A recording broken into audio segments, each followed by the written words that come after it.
Abra sua Bíblia em Isaías 6. Quem anota aí o nome, não sei quem está anotando, uma descoberta extraordinária. Quero falar hoje de uma descoberta, um homem, né, um personagem bíblico que encontrou algo extraordinário, que teve uma descoberta extraordinária, teve uma experiência marcante. E eu quero então ler a experiência. Esse homem se chama Isaías, e o texto que conta essa experiência está no capítulo 6 do livro dele, Isaías capítulo 6. Abra lá sua Bíblia, quero ler com você. Você que me assiste aí pela internet, Deus te abençoe, não é? Receba aí a palavra de Deus no seu coração. O que Isaías descobriu, você vai descobrir aí também, todos nós, algo tremendo vai acontecer, não é? Você que está nos visitando, Deus tem algo para o seu coração. E eu sei que você já foi impactado aqui, mas há algo extraordinário que você precisa considerar, não é? E Deus quer falar aos nossos corações.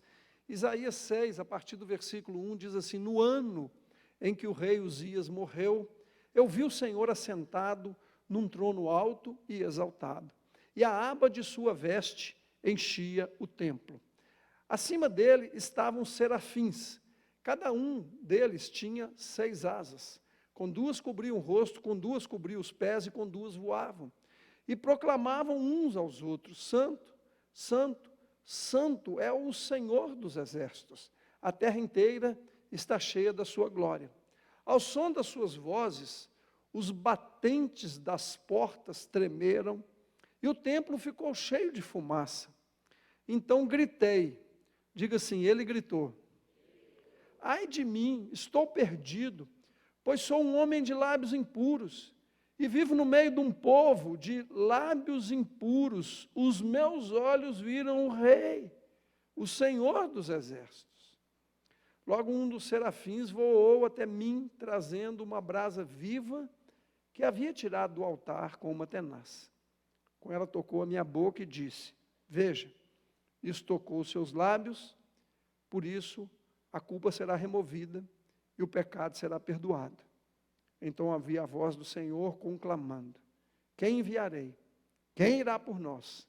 E eu respondi: eis-me aqui, envia-me. Amém? Feche seus olhos mais uma vez, vamos ter mais uma oração. Senhor, nós oramos mais uma vez, clamamos ao Senhor. A Tua palavra diz que a fé vem pelo ouvir a Tua palavra. Tua palavra diz que o Deus desse século cegou o entendimento para que a luz do Evangelho não lhes resplandeça, mas nós, na autoridade do nome de Jesus, repreendemos agora toda força do mal, toda ação do maligno, toda cegueira espiritual, saia do nosso meio, que todos nós fiquemos livres para poder receber tudo aquilo que o Senhor tem para nós, no nome de Jesus. Amém. Como eu disse, esse texto descreve uma descoberta. Né? É bom descobrir coisas novas, e Isaías teve a sua vida impactada, a sua vida transformada, a sua vida sacudida por causa dessa experiência. Essa experiência que ele próprio narra, não é? E que você percebeu, ele fala, no ano da morte do rei Uzias. Veja bem, ele sabe direitinho quando a experiência aconteceu. Ele sabe muito bem descrever essa experiência. E isso é muito importante, não é? Por quê? Porque essa experiência marcou tanto a sua vida, que ele sabe como e quando aconteceu. Não é? Ele fala, no ano da morte do rei Uzias, eu vi o Senhor, assentado num alto e sublime trono. Não é? As abas das suas vestes enchiam o templo. E ele viu serafins. Serafins são anjos, serafins são seres celestiais. Você crê que tem isso? Crê? Você crê que tem anjo? A palavra serafim significa seres ardentes, né? Seres que ardem. Esses anjos são uma categoria especial, uma categoria de anjos que tem 6 asas. A Bíblia diz que com 2 eles cobriam o rosto, com 2 cobriam os pés e com 2 eles voavam. E esses serafins, esses seres ardentes, eles cantavam, né? A Bíblia diz que eles cantavam dizendo assim: Santo, Santo, santo é o Senhor dos exércitos, toda a terra está cheia da sua glória. E enquanto eles cantavam, então, na visão que Isaías teve, ele viu ali os batentes das portas tremendo, não é? E quando ele contempla essa visão, ele cai no chão. Ele fala assim: ai de mim, estou perdido, porque eu sou um homem de lábios impuros, habito no meio de um povo de impuros lábios, e os meus olhos viram o Rei, o Senhor dos exércitos. Então, um daqueles anjos que estavam ali adorando ao Senhor, ele vai até o altar com uma tenaz. Tenaz é um tipo de tesoura, assim, parece tesoura, né, grande. É um instrumento próprio para manusear algo quente. Ele toma uma das brasas e vem em direção a Isaías e, com aquela brasa, ele toca os lábios de Isaías. E diz assim para ele: eis que a tua iniquidade foi tirada e o teu pecado perdoado. E aí então Deus faz uma pergunta para ele: a quem enviarei, a quem há de ir por nós? E ele fala assim: eu, Senhor, estou disponível, pode me enviar. Essa experiência marcou a vida desse homem. E ele descobriu coisas preciosas. E é isso que eu quero falar rapidinho. E você, nessa noite, vai descobrir coisas preciosas. A primeira delas é que Isaías descobriu, não é, quem é Deus. Deixa eu falar uma coisa para você. Tem teólogo, tem gente que recebe esse nome de teólogo e não sabe absolutamente nada a respeito de Deus. E o meu temor é que, sentado nesses bancos aqui, num lugar como esse, chamado igreja, de gente que lê Bíblia, nós podemos ter muitos que não conhecem a Deus. Isaías usa a expressão: no ano da morte do rei Uzias, eu vi ao Senhor, não é? Essa expressão, ver, na Bíblia, não é? Ela tem muito mais o sentido de experimentar, de ter uma experiência com. Jesus falou assim: quem me vê a mim, vê o Pai. Você quer saber quem é Deus? Você precisa conhecer quem é Jesus. Porque ele disse assim: eu e o Pai somos um, quem vê a mim, vê o Pai.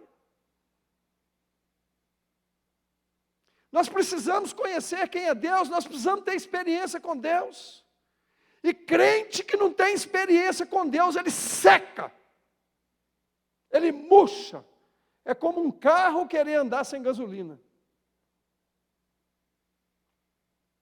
Jacó era um homem que, apesar de conhecer a Deus, entre aspas, né?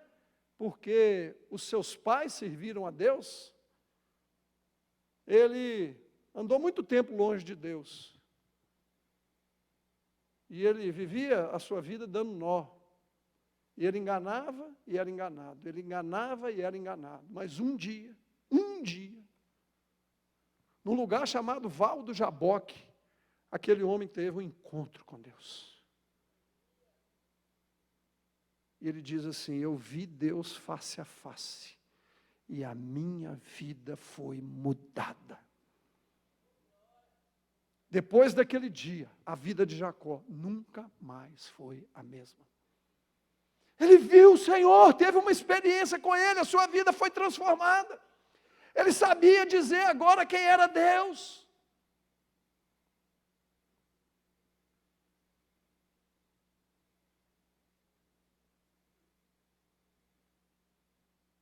A Bíblia fala de Gideão. Ele se considerava o menor dos menores, da menor tribo de Israel. Um homem medroso. Mas um dia ele viu o anjo do Senhor. E aquela vida foi completamente transformada. E aquele homem foi instrumento de Deus para libertar o povo do jugo, da escravidão dos midianitas.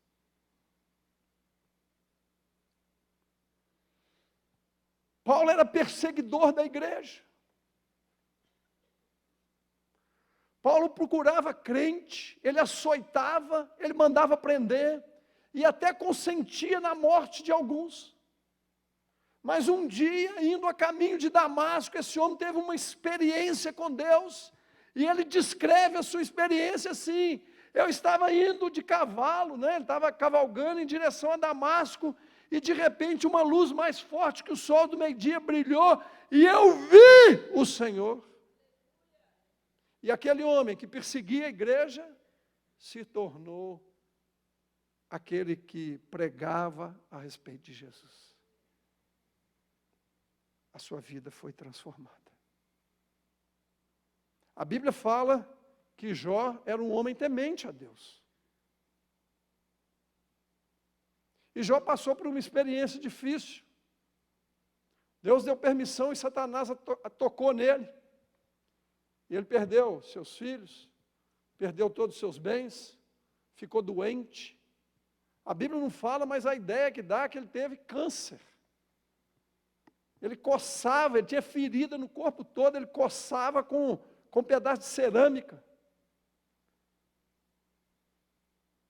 E o livro de Jó trata disso. E se você olhar lá no finalzinho, ele vira e fala assim: eu te conhecia só de ouvir falar, mas agora os meus olhos te veem. Eu te conhecia só de ouvir falar, mas agora os meus olhos te veem. Conheceu a Deus de fato, teve uma experiência com Deus. Você conhece a Deus só de ouvir falar? Você conta experiências assim, não, porque um dia, sabe, tem um pastor lá na minha igreja que ele contou isso assim, assim. Ah, tem uma irmã lá que senta lá comigo, lá no escritório, que outro dia aconteceu com ela assim. E você? Você é daquele que tem uma experiência para contar e você diz assim, eu não estou falando isso desprezando, não. Mas você vira e fala assim, não, porque sabe, em 1937 eu tive uma experiência com Deus assim, glória a Deus, né? Mas não teve mais nada, filho. Não tem mais nada, só de 1937 que você teve. Há 200, 300 anos atrás, não tem nada para contar mais. Conhece a Deus mesmo para valer?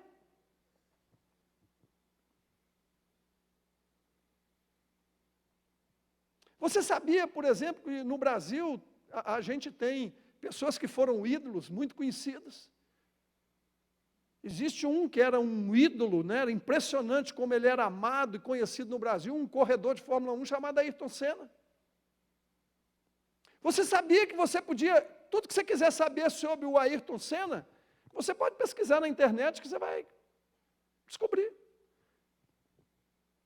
Mas uma coisa é você saber a respeito de Ayrton Senna, uma coisa é você conhecê-lo de fato, e nem dá mais porque ele já morreu.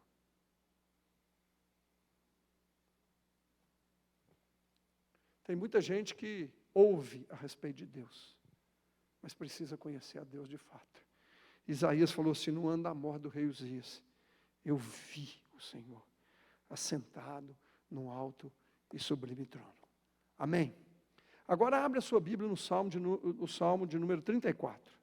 Todo mundo que está aqui, abre a sua Bíblia. Ah, pastor, mas eu não tenho Bíblia. Então se vira, arruma uma aí.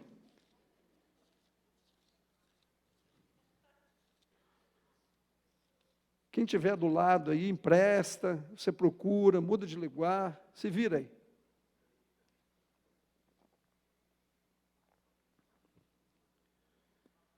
Salmo 34, de número 8. Sabe por que eu estou falando assim, filho? É porque você não pode deixar de ler isso. Todo mundo aqui precisa ler isso. Você precisa ler para você dizer assim, eu li. Você precisa ler, você precisa saber, falar assim, eu li, está escrito ali. Você pode até não crer na Bíblia, mas você vai ler. Nós, cara, tão bravo. Não, não sou bravo, não, só quero que você leia. Versículo 8 diz assim, ó, diga ó. Diga de novo, ó. Não, não é esse ó que está aqui, é um ó, assim, ó. É, está melhorando, vamos de novo, ó. É um ó de quem está impressionado, é um ó de alguém que descobriu algo, é algo que impressiona, está dizendo assim, ó, provai e vede que o Senhor é bom. Ou seja, olha aqui para mim agora, não precisa ler não, é só esse versículo. A Bíblia está dizendo para nós, querido, que nós podemos provar e constatar que o Senhor é bom. É possível provar, é possível experimentar. É isso que está dizendo no texto bíblico. É possível ter experiência com Deus. Deus é real, Deus é vivo. Você entende isso, filho? Deus está nos chamando a mudar a nossa perspectiva. Deus não está nos chamando apenas para ser frequentador de igreja, para ficar sentado num banco toda quinta-feira ou todo domingo, e ser um frequentador de igreja. Deus está dizendo, eu sou real, e eu quero que você tenha experiência comigo. É isso que Deus deseja, filho.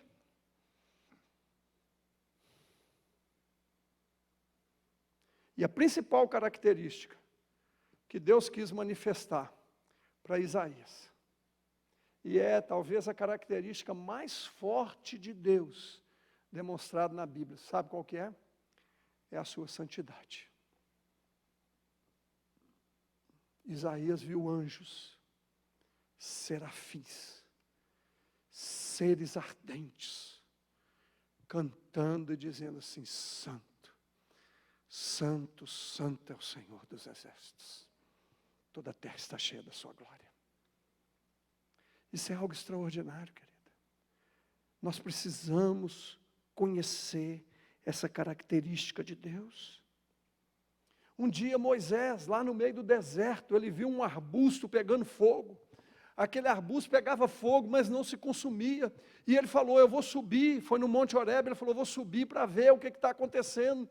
E quando ele se aproxima, a primeira coisa que ele ouve é o seu próprio nome.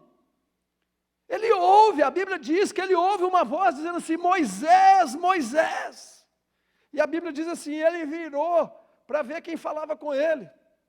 E aquela voz disse assim, alto lá, descalça as sandálias dos teus pés, porque a terra que você está é terra santa.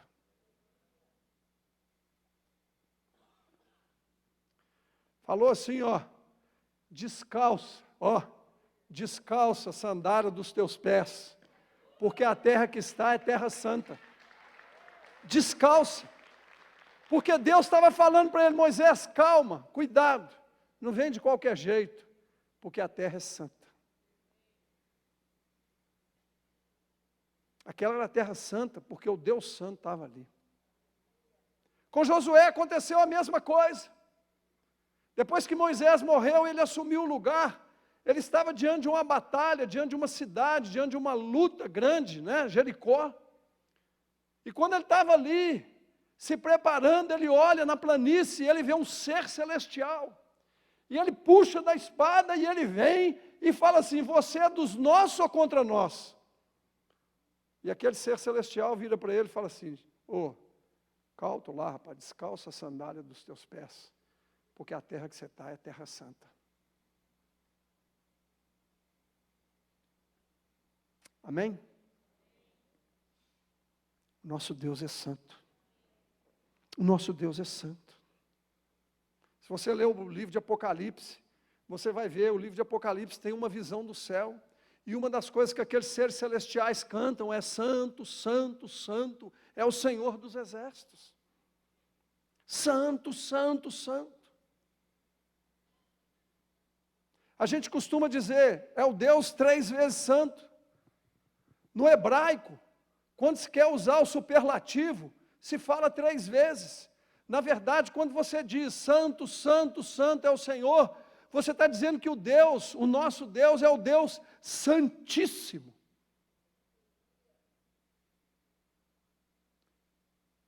Nós precisamos conhecer o Deus santo. A Bíblia fala que sem santidade, fala em Hebreus, ninguém verá o Senhor. Diga assim, ninguém é ninguém. Diga, ninguém é ninguém. Ninguém é ninguém, não é? A Bíblia diz, e lá em Pedro e também em Êxodo, não é? Tanto no Velho quanto no Novo Testamento, Deus fala com o seu povo, sede santo, porque eu, o Senhor, sou Santo. Santo não é alguém especial. Santo não é alguém que tem uma auréolazinha assim, você olha, você está vendo aqui. Eu tenho uma, mas é por falta de cabelo, né? Apenas por isso. Santo é separado. A santidade de Deus tem a ver com o seu esplendor, com a sua grandeza. A Bíblia diz que Ele é inigualável, Ele é incomparável, que Ele está acima de tudo e de todos. O nosso Deus não é um Deus chulezinho, um deusinho qualquer. Não é um Deus feito de barro, de pedra, de pau, de ferro. Não é um Deus feito por mãos humanas. Ele é nada mais, nada menos do que o Criador de todas as coisas, amém? Nós precisamos conhecer a Deus. E Isaías ali, ele teve uma descoberta. Ele descobriu quem Deus é. Você diz amém? A segunda descoberta, além dele descobrir quem Deus é, ele descobriu quem Ele era. E nós, nessa noite, podemos descobrir quem nós somos, né? Quando Isaías contempla essa visão, quando Isaías vê os serafins cantando, Santo, Santo, Santo é o Senhor dos Exércitos, ele acha, né? Ele acha que ele vai morrer. Ele fica tão impressionado com aquilo, que ele se debruça ali, e ele fala assim, ai de mim. E diz, estou perdido. Ele achava que ele ia morrer.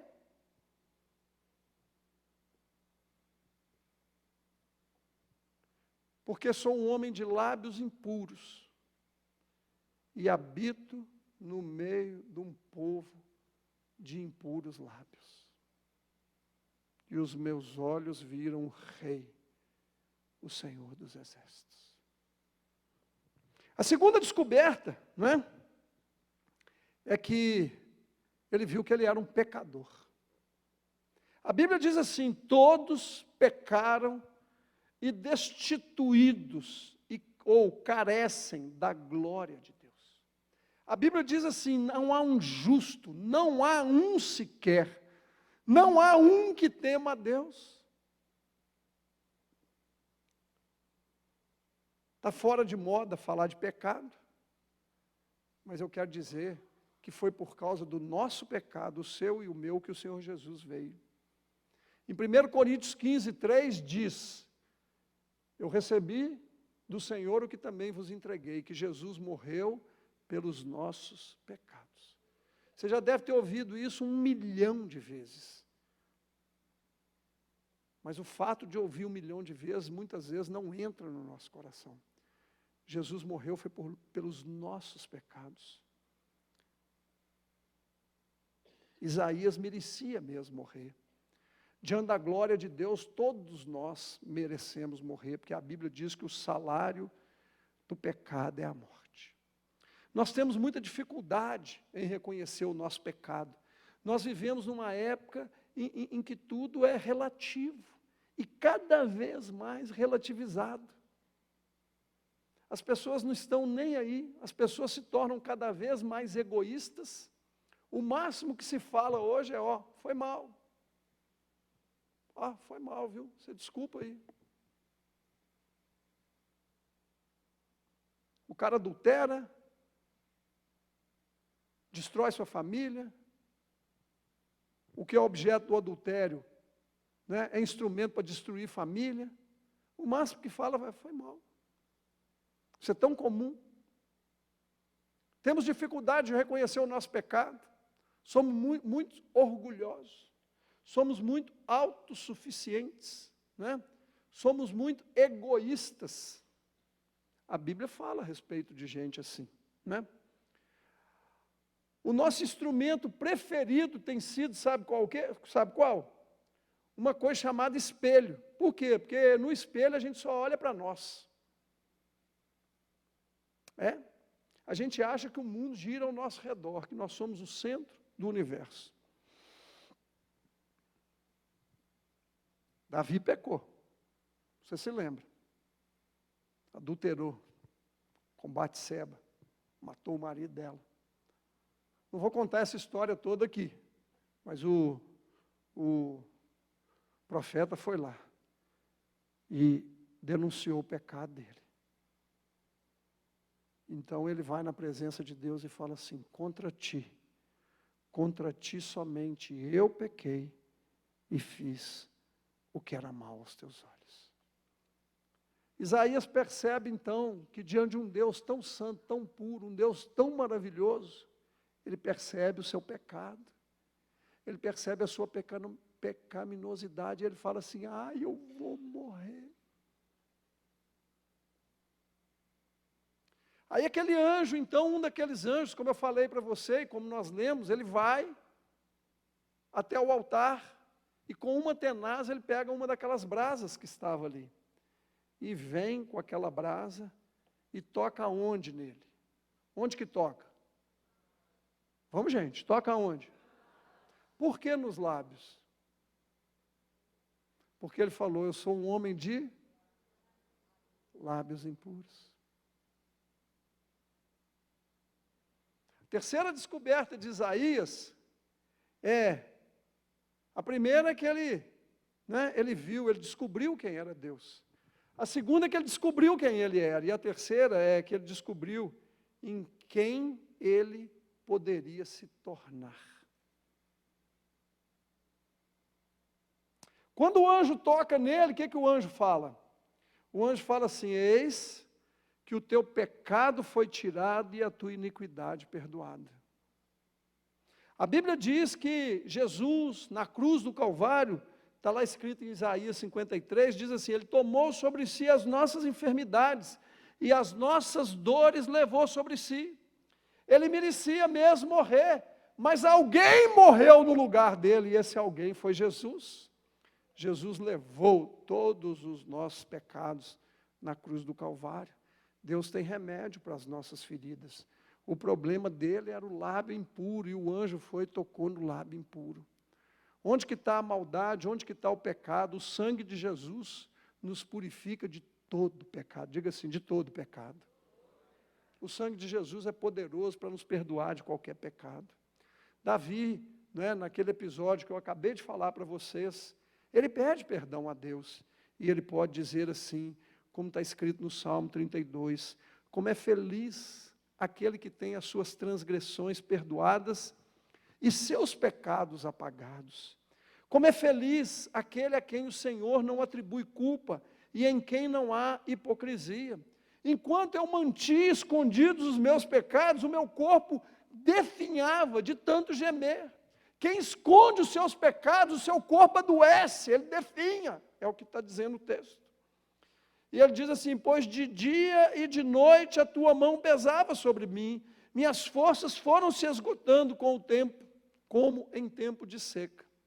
E aí ele diz assim: então, reconheci diante de ti o meu pecado, e não encobri as minhas culpas. Eu disse: confessarei as minhas transgressões ao Senhor, e Ele perdoará a culpa do meu pecado. Isaías descobriu que de um homem pecador, ele poderia se tornar uma pessoa perdoada, uma pessoa purificada, uma pessoa separada por Deus. Amém? Nessa noite isso pode acontecer com você, comigo, você que está me assistindo pela internet. Eu não sei como é que você chegou, aí para poder assistir, mas eu queria te dizer isso. Você precisa conhecer a Deus, você precisa conhecer o Deus que transforma as nossas vidas. E a última descoberta de Isaías. Então, ele descobriu quem era Deus, ele descobriu quem ele era, ele descobriu em quem ele podia se tornar. E por último, ele descobriu aquilo que ele pode fazer, ou do que eu posso fazer, ou do que ele poderia fazer, Por quê? Porque depois que ele é purificado, depois que ele é perdoado, depois que ele é restaurado, Deus fala algo para ele. E se você prestou atenção naquilo que Deus fala, é algo impressionante. Porque Deus diz para Isaías assim: a quem eu enviarei e a quem há de ir por nós? E ele fala assim, ele não falou: Deus, manda o Zé, manda o João, manda o Joaquim. Ele falou assim: Deus, eu estou aqui, pode me mandar.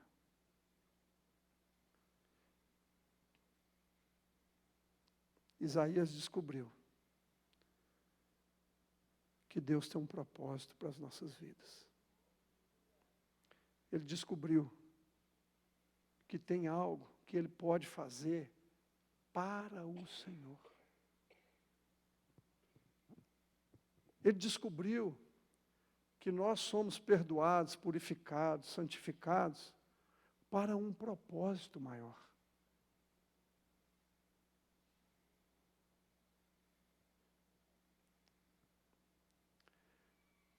Tem pessoas que enchem a boca para dizer assim: eu trabalho em tal empresa, assim, assim. Eu trabalhei 25 anos na Vale. E eu sempre falei, e ainda falo, né, com muito orgulho, que eu trabalhei numa grande empresa. E não é só uma grande empresa brasileira, é uma grande empresa mundial. Então você pensa assim, você enche a boca para falar assim: eu trabalhei em tal lugar, assim, assim. Ou o empresário diz: não, eu tenho uma empresa assim, assim. Queridos, Deus, você agora já sabe quem é Deus. Ele está dizendo para você: vem trabalhar para mim. Tem um propósito para você. Eu tenho algo maravilhoso para você fazer. E se você se sente orgulhoso de trabalhar numa grande empresa, se você se sente realizado porque trabalha, não é, num órgão importante, talvez numa polícia federal, talvez para um governo, não importa, não é? Glória a Deus porque você trabalha, mas Deus está dizendo: eu tenho algo para você, muito mais importante do que isso. Algo glorioso, algo que é eterno, algo que é eterno, algo que vai valer para a eternidade. Deus tem algo maravilhoso, além, né, do privilégio que você vai ter de servir. Não é um governador, não é um presidente, não é um presidente de uma grande nação, mas é de servir ao Deus Criador dos céus e da terra. Ele falou para Isaías: a quem eu enviarei? Quando Paulo está escrevendo lá para os de Éfeso, ele fala assim: porque pela graça sois salvos, por meio da fé. Isso não vem de vós, é dom de Deus. Diga assim: a salvação é dom de Deus. Eu sei que vocês estão com fome, gente, mas fala, me agrada aí um pouquinho, fala assim: a salvação é um dom de Deus. A Bíblia diz, né, Paulo fala: não é por obras, para que ninguém se glorie. Deixa eu dizer uma coisa para você, filho: ninguém, diga assim, ninguém é salvo por obras. Ninguém. A salvação é pela fé em Jesus. Graça de Deus por meio da fé. E aí ele fala assim: porque somos criaturas de Deus, criação de Deus, criados em Cristo Jesus, uma nova criação, para as boas obras que Ele de antemão preparou para que andássemos nela. A gente não pratica boa obra para ser salvo. A gente pratica boa obra porque fomos salvos. Algo extraordinário, algo maravilhoso que Deus tem para você e para mim. Mas eu não quero ser pastor. E quem te falou que todo mundo precisa ser pastor, pegar um microfone e fazer isso? Mas Deus tem algo preparado para você. Algo que vai encher seu coração. Algo maravilhoso. E Isaías descobriu, né, que ele poderia fazer algo para Deus. Não foi legal a experiência de Isaías? Você achou legal? Achou ou não achou? Pois é, você pode ter essa experiência. Eu vou repetir o que eu falei no começo, eu morro de medo de ter gente aqui, vem toda quinta, todo domingo, assiste culto pela televisão, morro de medo de você ter uma placa, né? Um carimbo, você pertence a uma denominação, você carrega um nome de evangélico, mas talvez não conheça a Deus.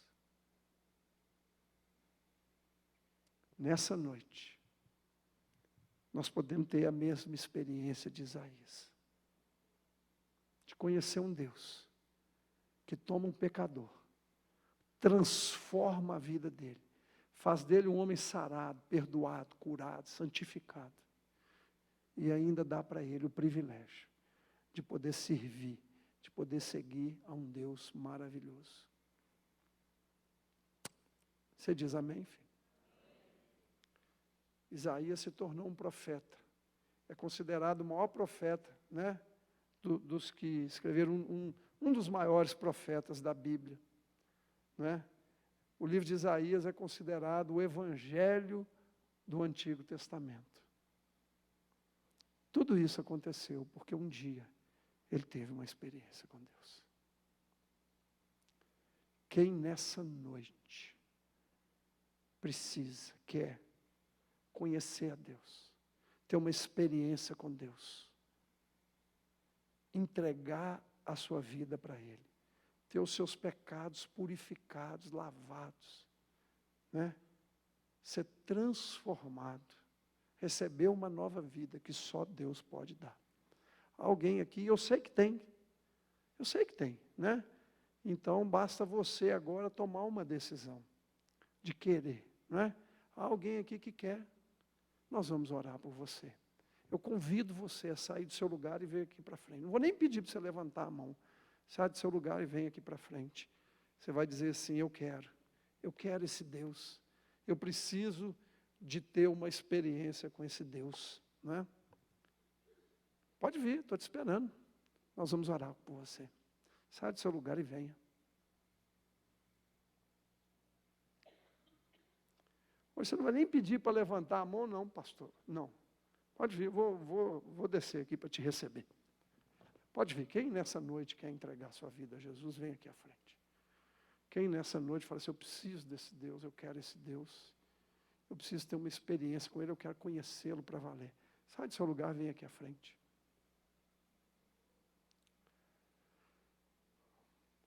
Pode vir o pessoal de vermelhinho, vem para cá. Vamos receber eles aqui.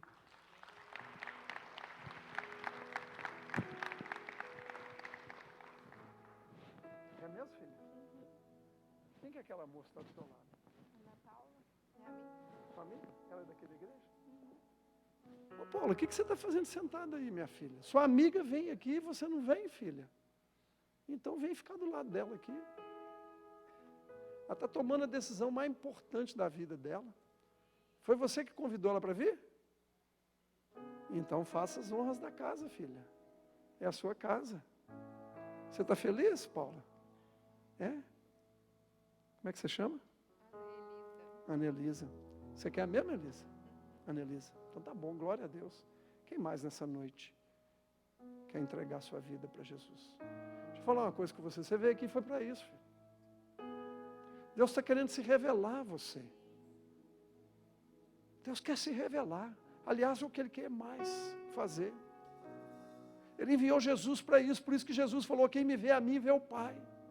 O Deus de toda bondade, de toda misericórdia, Ele quer se revelar. Vem aqui à frente, pode vir. A igreja, ora aí, filho, ora aí. Ora aí, porque tem gente que precisa, que veio aqui essa noite para ser liberto, para ser tocado. Vocês não querem ajudar? Não, gente, vem os de vermelhinho aqui, vamos receber eles. Vem nessa noite receber Jesus. Sai do seu lugar e venha. Sai do seu lugar e venha. Você vai ficar assistindo assim, pastor? Vou até você vir. Até você ver, a igreja ora aí, porque, filho, a Bíblia fala, né? Força-os a entrar no reino dos céus. Tem gente aqui essa noite, você veio aqui para poder ouvir isso, para poder ouvir falar de um Deus que é vivo. Chega de ficar confiando em objetos de barro, de ferro, em ídolos que não vão te levar a lugar nenhum. Deus está falando, eu sou real e quero me revelar a você, eu sou aquele que perdoa pecados, eu sou aquele que transforma vidas, e Deus quer transformar a sua vida. Fica livre agora no nome de Jesus, e venha recebê-lo agora. Às vezes você está pensando assim, nós povo é muito diferente, né? Esse pessoal aqui é meio doido. Nós somos doidos mesmo por Jesus, filho. Nós somos doidos por Jesus. E lá em Coríntios fala que o Evangelho, né, é a loucura de Deus, né? Como se isso, né? Venha nessa noite receber a Jesus. Venha nessa noite receber a Jesus. Venha entregar sua vida para Ele. Venha receber a Jesus nessa noite como seu Senhor e seu Salvador. Deus é real.